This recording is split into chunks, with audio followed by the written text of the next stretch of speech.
So December is a special time of year. Do you agree? Yes. Absolutely. Okay. It's a time of great beauty, great joy, great activity, community, care, giving, love, family, all of these incredible gifts and merriment, or not so much. For some it can be a challenging time of year. A year that's filled with feelings of possible loneliness and isolation, of overwhelm and not enough. Could be. It could be a time of depression, restriction, and if there are challenges going on in your lives, in our world, which is full of challenges right now because of social media, it's in our face, so we're aware of everything that's going on and not going on and whatever. It can be a time where we might have experienced loss, all of those things.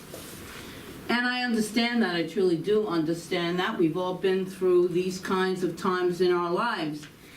So this time of year can be a real dichotomy. And I find sometimes it's challenging to address it because we don't want to dwell on the negative. We don't want to focus on the challenges this time of year, yet we don't want to ignore them. We don't want to do a spiritual bypass, as we learn in Radical Forgiveness, which, by the way, is basically full of people that want to spend the season with me using forgiveness, which is why I'm doing a 10-week class in 8 weeks, but we're going to do weekends too. I'm doing this class because Spirit guided me to do it. Forgiveness seemed to be coming up everywhere I went. So I'm like, all right, there goes Don Miguel's 4 agreements. That's a nice 5-week class because I can make a 5-week class out of 4 agreements. But radical forgiveness is something else. Anyway, we don't want to do a spiritual bypass. We don't want to slap a smiley face over a broken heart. Because then we have this subconscious pain dwelling all of the time. So we want to face and go through whatever we're going through and know that the light of God is always there within us. It is us. It's who we really are. Holmes tells us in Science of Mind on page 213, we are not cold-blooded as to say to a person with pain that there is no such thing as pain. That is not our idea or purpose. We admit the fact.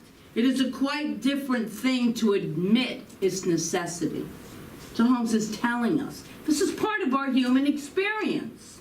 So I say to each one of you, whatever you are, wherever you are in this holiday season, I'm glad that you came here this morning. And I hope you continue to come here for the month of December, because we have lots of wonderful things going on. We have just walking in this room and being loved up by all of these beautiful people who are members and visitors and part of our congregation. It's such a gift we give to ourselves that once a week we can walk in and be loved unconditionally and hugged unconditionally, because we love to hug. So we're hugged unconditionally. So let me be clear, I don't just mean here at Joyful Gathering either this morning, but rather I mean it's in a much more bigger and significant way. I am glad you are here in this life expression, expressing uniquely who you are and sharing it with us, because we are all individualized parts of this one light. All of us, each and every one of us. And I believe that if we use this season to be a reminder, for me this season is a reminder to stay in the light, to be the light, because all of the holidays are about the light. We see lights everywhere we go. Every time you see a light, just remember you are a light in this world. You truly are a light in this world. We talked about this in our ministry class. It was just so over the top on Thursday. Of our purpose, because it's a magnificent group of 13 people. And it is our purpose is to shine the light in the world, to be the light in the world. Not to just say it, because it sounds good, but to be it. To truly be it in our own individualized way. And we let those lights remind us to embrace the consciousness of the Christ. And then we can capture the spirit of the season, and be brought into this place of connection, communion, and care. Community. So big on community. Which all of that, though, brings renewal and hope and joy wherever our hearts may be this season. Wherever they may be, we honor everyone's heart, wherever it may be. But we also know that the spirit of the Christ consciousness is alive within each and every one of them. And what is this consciousness of Christ? We will explore that in a couple of weeks. That's going to be the Christmas Eve day. Remember, everyone, our party is Christmas Eve day, not Christmas Eve. We are not having our Christmas Eve service. So we are having a Christmas Eve day, which falls on a Sunday, and we're going to have that party afterwards. We're going to celebrate. We're going to love each other. We're going to eat. We're going to sing. We're going to dance. We're going to do whatever we want to do. Ernest Holmes says so beautifully in The Science of Mind. This is on page 362. He located God and the kingdom of heaven within himself. And who is the he that Holmes is talking about? And the man that he is describing is our master teacher, one of the greatest minds and consciousness that has ever walked the planet. Because if you read the pure teachings of Jesus the Christ, you will see they are all new thought. They're all uplifting, positive, caring, loving. It's all part of what we believe. And now back to Holmes and his quote. So this is what he wrote. He located God and the kingdom of heaven within himself. He plunged beneath the material surface of creation and found its spiritual cause. This cause he called God, our Father. It is now nearly, well, he wrote this in 26, so it's over 2,000, but he wrote, it is now nearly 2,000 years since this wonderful man labored in the vineyard of human endeavor, pointing a way to eternal reality. Centuries have passed. Nations have risen only to decline and fall. Science has solved many problems. Invention has harnessed subtle forces. And our land is filled with institutions of learning, but the world is looking for another great teacher. Remember, we're waiting for the great teacher to arrive.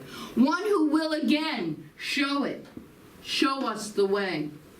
And it seems as though we cannot truly be satisfied until we have made this great discovery for ourselves.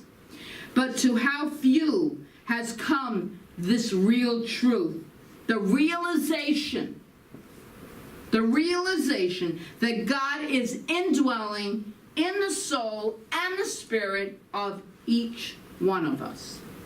Sir Ernest Holmes.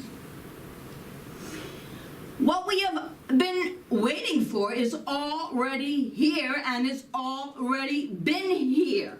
We must do self-realization. We must turn within and connect with that which is the divine, the greatest gift we could ever give ourselves. Over the holidays, you want a gift? Give yourself the gift of connecting, of really going deep within that beautiful essence of divinity, that spark of light itself. It is the light. It's not even a spark. The realization that God is indwelling in the soul and the spirit of each and every one of us. That's the consciousness of Christ. We are all Christ consciousness. Christ means anointed one. We are all anointed. We are anointed with the love and the light and the peace and the joy and the infinite potential of the one mind of God. We're awakening this consciousness within us. We're awakening. And the definite recognition and acknowledgement of ourselves as sons and daughters of the one life of divinity. That's the Christ consciousness. That's the Christ consciousness that we're talking about. And so this month is about awakening that consciousness in all of us. Every week we're going to awaken some part. We're going to discuss awakening some part of ourselves. And today we will focus on capturing the spirit of you. Isn't that cool? The spirit of you. We just finished, as you know, our Wizard of Oz series. I have the shoes here. I don't have my red shoes on, but I wore them all month. But I still have them here because we're still celebrating that. The metaphysical meaning of going home. When home is within. The lesson, I don't want to do an ending spoiler, but the lesson is within. I know many of you have not seen this movie, so I don't want to. So, each and every one of us is a unique expression of the one perfect life, the one perfect mind. Isn't that wonderful? Yes. Do we believe it? Yes. Yes. Yes. Mm-hmm. Each and every one of us is a part of that. And Holmes wrote, again in Science of Mind, there is but one mind. Each individual, however, is a unique variation of the universe. No two people are alike, and yet all are rooted in that which is identical. Love that. God doesn't have to repeat itself. That's what a genius, a creative genius it is. The higher the sense of this truth, the greater will be the realization of the uniqueness of our individual character and personality. This is Holmes. The real self is God-given and cannot be denied. It is the place where God comes to a point of individualized and personified expression. I am the light of the world. The Persian poet Rumi, who we love, I don't know if you love him, but I'm going to speak as a collective, since there's only one here. So we love the Persian poet Rumi, and he said this a bit more poetically. This is what he wrote. Do you know what you are? You are a manuscript of a divine letter. You are the mirror reflecting a noble face. The universe is not outside of you. Look inside yourself. Everything that you want, you are already that. So how many of us are familiar with the name Abraham Maslow? A few of us, okay. He was an American psychologist who is known to have been the founder of a movement called the humanistic psychology. And he came up with a hierarchy of human needs. So this is really, really, really briefly, because I know we have some psychologists amongst us. So this is really briefly, coming from a lay person. First is psychological needs. No, not psychological, physiological needs.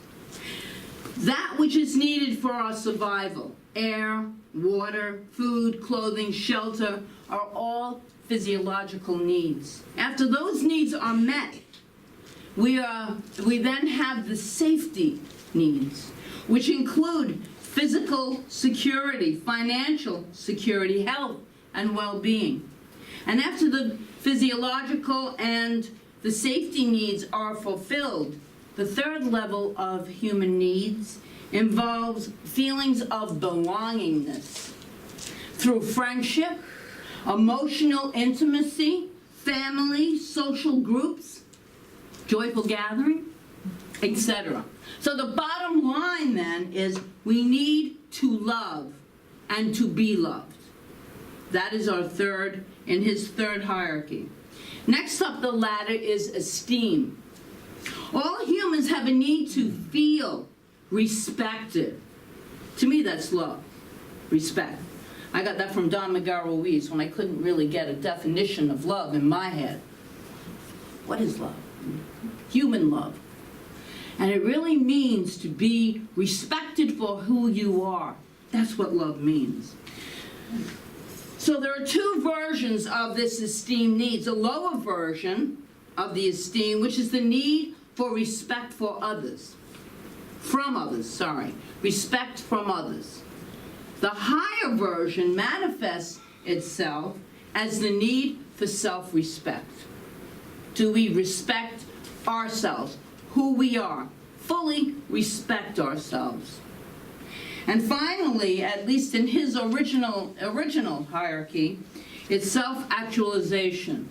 And Maslow said, "What a man can be, he must be." This quotation forms the basis of the need for self-actualization. And I believe the person who has captured the spirit of him or herself is the actualized person. And the spirit of who we are is our authentic self, our authentic self. The truth of who we really are.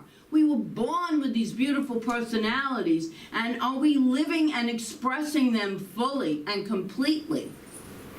That's being in a state of authenticity. Maslow stated that there are three ways of being, which a self-actualized person engages in. And I want to look at those this morning really briefly and suggest that there are ways for us to capture the spirit of you in them.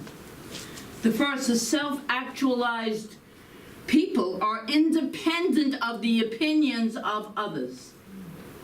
In other words, and in the title of Terry Cole Whitaker, if you've ever seen her, she's great, classic book, "What You Think of Me Is None of My Business." That's the name of her book. It's not a great title. Yeah. What you think of me is none of my business. You can always remember that. But my friends, what you think of yourself is all that matters, and that's the only truth that exists. What you think of yourself. How much do you respect and love who you are? Remember, you are a manuscript of a divine letter. You are the mirror reflecting a noble face. The entire universe lives inside of you, and everything that you want, is already there.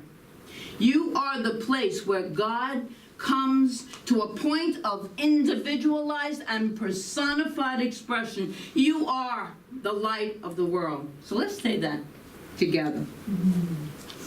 I am a manuscript. Well, you're after me. Unless you know it by heart. I am a manuscript of a divine letter. I am a manuscript of a divine letter. I am a mirror reflecting a noble face. I am a mirror reflecting a noble face. The entire universe lives inside of me. The entire universe lives inside of me. And everything I want And everything I want is already here. is already here. I am the place I am the place where God comes to a point where God comes to a point of individualized and personified expression. of individualized and personified expression. I am the light of the world. I am the light of the world. So true. You are the light of the world. Yeah. To end anything that's like a response and call or repeating, you have to say, and so it is. Or else, yeah, I mean, everyone just keeps repeating everything I say. All right. Moving on to number 2. You have to laugh, right? Last joy. Self-actualized people are detached from the outcome. This is a big one. While staying focused on what they desire. And that's straight New Thought religious science. But most of us are very attached to our results. And do you know where that attachment comes from? The material. Ego. It's based on the fear of not getting what we want and not trusting the law of God, not trusting the law. The field of pure potentiality, not trusting the true self. The fact that we believe, because in my mind is a spiritual fact, that the infinite is limitless potential. And if we are cut out of this God stuff, then we are and possess limitless potential. That is the truth of our being. Do we believe it? Not all the time, maybe, but that's okay, because we are all evolving to that point where we really connect with it all of the time. To capture the spirit of you, to move into the Christ consciousness, we must release that fear that keeps us attached to how it's going to unfold, how it's going to come about. We don't do the hows, we do the whats. The universe, God, infinite energy does the hows. So say with me, or after me. I release the fear. I release the fear. And detached from the outcome. And detached from the outcome. Because I know it's all God. Because I know it's all God. So it's all good. So it's all good. And so it is. And so it is. So we move on to the third point. Self-actualized people have no investment in power or control of other people. Wow. Now we are powerful beings of creation. God is power. It's an attribute of the divine. But we use power in a different way. Yeah. Marianne Williamson once wrote that our deepest fear that we are powerful beyond measure. And we are powerful beyond measure, but not the power to control other people and try to make them do what we want them to do. Doesn't even feel good. But rather, I try it with the 6-year-old twins. It doesn't work too well, but I keep trying. But rather, the power inherent in every human being, everyone has within them a power to create, a power to stand in their truth, a power to march to their own song, to march to their own song, to follow that yellow brick road. But don't go to Oz, don't go to that wizard who's a big false entity. He's not real. No, we have the power within us all of the time. So when we walk that road, the scarecrow and the tin man and the lion are all part of ourselves, if you remember from the talk. The heart, the wisdom, and the courage, each one of them represented and integrated into Dorothy. As she self-actualized, actually. She self-actualized. Because of our oneness with God, our true power is God power. It's divine power. Until we are conscious of the nature of our power, and until we learn how to use it for the good of all, that's how powerful we are, and we use it for the good of all, we will continue to witness power used in destructive ways, as we see on this all too often basis in our world. That's the misuse of the law of power. We use the power for our own strength, self-esteem. To spread the light in the world takes a powerful person. A person that is sure of themselves, that respects themselves. That's the kind of power I'm talking about. Brene Brown, the great authority and author on authenticity, once gave this brilliant statement for how to behave when faced with a challenging situation. Don't puff up, don't shrink back, stand in your power. Stand in your power. And here's an example of that. It's a little story I've used before, but it fits in here. Frank Zemanski, a center for Notre Dame Fighting Irish in the 1940s, had been called in as a witness in a civil action lawsuit in South Bend, Indiana. "Are you on the Notre Dame football team this year?" the judge asked. "Yes, Your Honor," he said. "What position?" "Center, Your Honor." "How good a center are you?" Zemanski squirmed in his seat for a moment, but then said firmly, "Sir, I am the best center that Notre Dame has ever had." Wow. The coach, Frank Leary, who was in the courtroom, it's a true story, was surprised. Zemanski had always been so modest and unassuming. So when the proceedings were over, he took him aside and asked him why he had made such a bold statement. And Zemanski blushed, and then he said, "I hated to do it, Coach, but after all, I was under oath."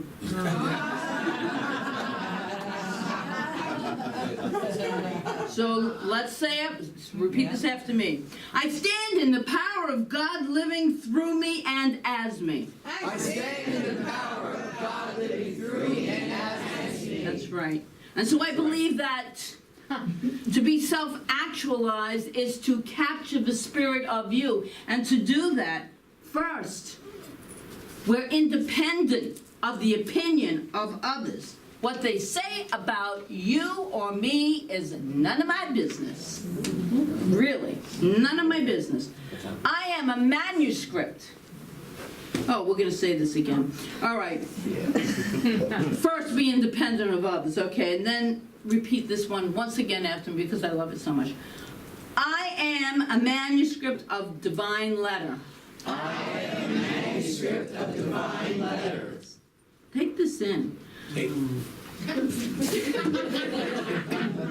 I am a mirror reflecting a noble face. I am a mirror reflecting a noble face. The entire universe is inside of me. The entire universe is inside of me. And everything I want And everything I want is already here. is already here. I am the place I am the place where God comes to a point where God comes to a point of individualized and personified expression. of individualized, personified expression. I am the light of the world. I am the light of the world.